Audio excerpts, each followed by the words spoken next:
12. Solve the equations 15x plus 77y is equal to 92 and 55x minus 33y is equal to 22. Let us suppose 15x plus 77y is equal to 92 equation 1 and 55x minus 33y is equal to 22 equation 2. To eliminate x, we multiply equation 1 by 11 and equation 2 by 3 for equal coefficients of x.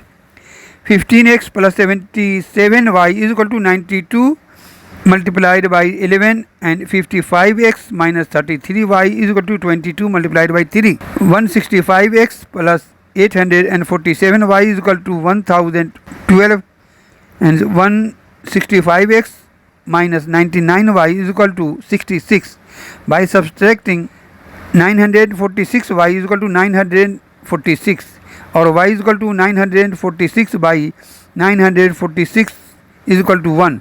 Now putting the value of y in equation 1, we find the value of x.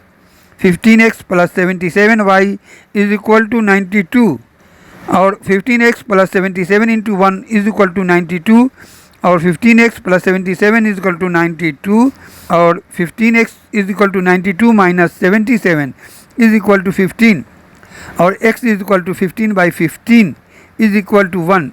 So x is equal to 1 and y is equal to 1 answer.